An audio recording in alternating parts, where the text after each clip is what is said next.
Hello दोस्तों, कहानियों का दौर चैनल में आपका स्वागत है। आज की कहानी है अनोखा बंटवारा दो भाइयों का। तो चलिए कहानी शुरू करते हैं। दो भाई एक गांव में रहा करते थे। एक भाई का नाम था राम और दूसरे का नाम था श्याम। राम बड़ा भाई था और श्याम छोटा। दोनों भाई स्वभाव से बिल्कुल ही अलग थे।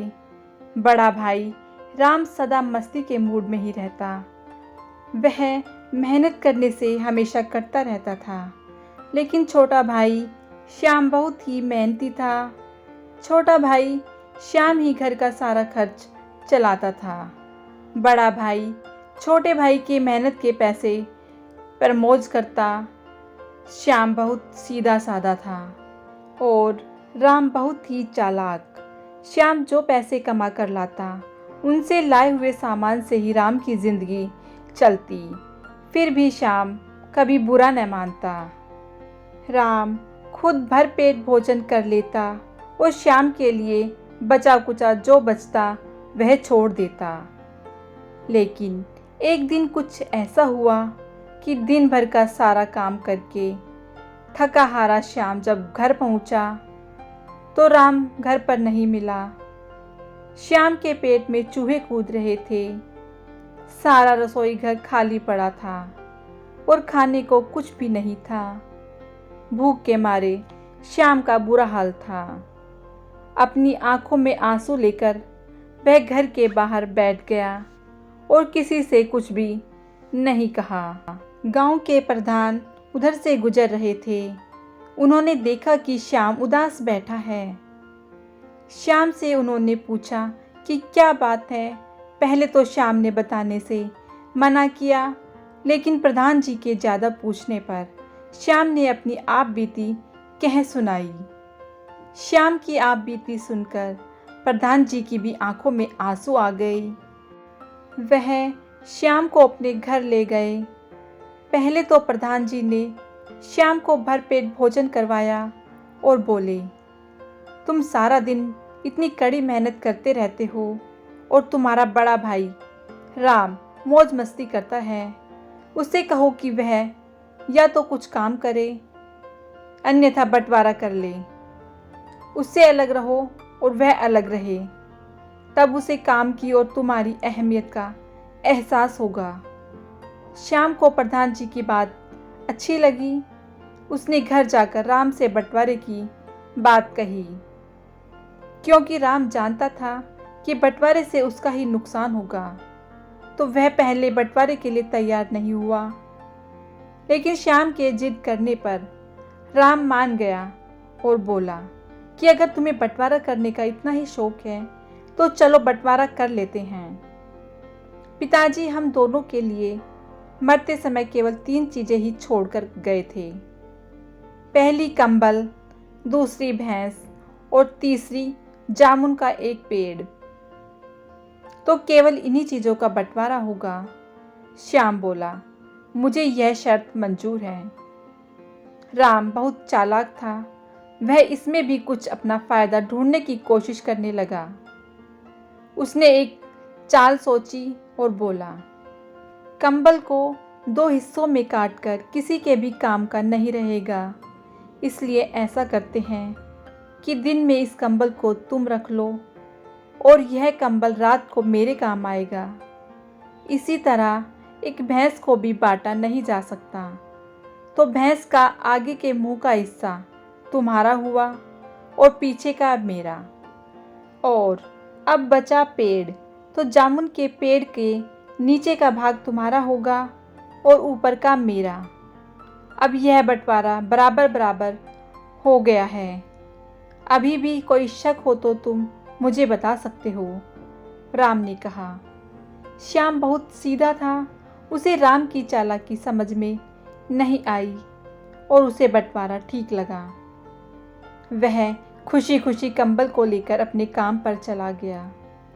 दिन में बहुत ही तेज धूप निकलती थी, तो श्याम को कंबल की ज़रूरत ही नहीं पड़ी। शाम को जब ठंडा मौसम हो गया तब उसने वह कंबल ओढ़ लिया। रात होते ही राम कंबल लेने श्याम के पास पहुंच गया और बोला कि तुम्हारा कंबल ओढ़ने का समय खत्म हो गया है। रात में यह कंबल मेरा है। श्याम दिन भर काम करके परेशान था। ऊपर से यह ठंड उसे सता रही थी और राम मज़े से कंबल ओढ़कर रात भर सोता रहा। जब सुबह हुई तब श्याम को थोड़ी गर्माहट का एहसास हुआ। श्याम सुबह उठकर भैंस को चारा डालने चला गया और दूध धोने बैठ गया। तभी राम आया और बोला कि दूध निकालने का अधिकार मेरा है, क्योंकि भैंस का पिछले हिस्से का मालिक मैं हूँ। और ऐसा कहकर राम ने श्याम के हाथों से बाल्टी छीन ली और खुद दूध धोने बैठ गया। श्याम बेचारा चुपचाप जामुन के पेड़ के नीचे आकर बैठ गया।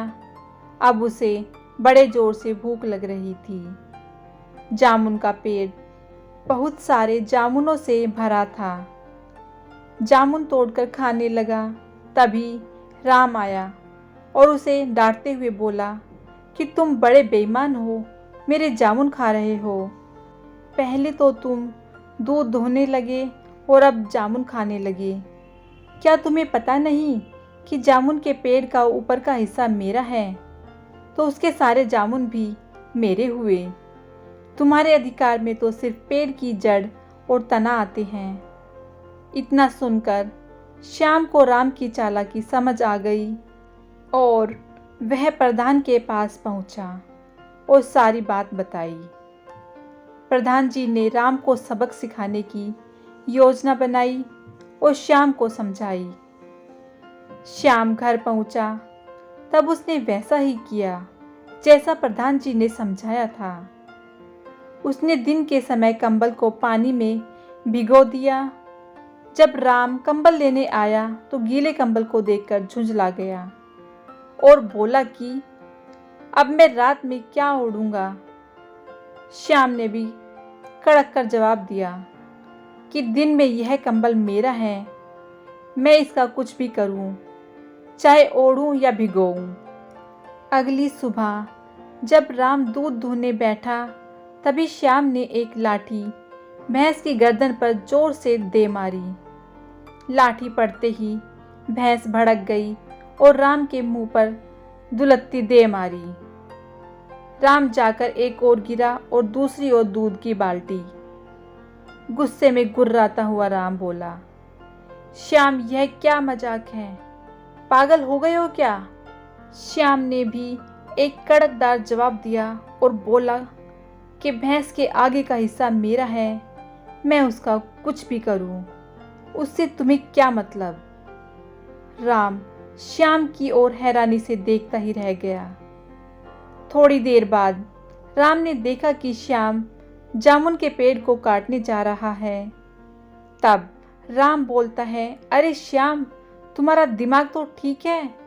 अगर जामुन के पेड़ को काट दोगे तो जामुन कैसे मिलेंगे? श्याम बोलता है, मेरा भाग तो केवल जड़ और तना है, मैं अपने हिस्से के साथ कुछ भी करूं, इससे तुम्हें क्या मतलब? मुझे जामुन से कोई लेना देना नहीं है। राम अब समझ चुका था कि श्याम को उसकी चालाकी समझ आ गई है। वह श्याम के आगे हाथ जोड़कर खड़ा हो गया और बोला कि भाई मुझे माफ़ कर दे, मैं अब कभी भी तुम्हारे साथ धोखा नहीं करूँगा।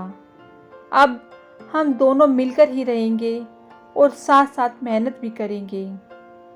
इसके बाद दोनों भाई मिलजुल कर रहने लगे। दोस्तों, कैसी लगी आपको राम और श्याम के बंटवारे की ये कहानी? मुझे कमेंट करके ज़रूर बताइएगा। यदि कहानी अच्छी लगी हो तो इस वीडियो को लाइक कीजिए, शेयर कीजिए और मेरे चैनल को सब्सक्राइब कीजिएगा। कहानी सुनने के लिए बहुत बहुत धन्यवाद।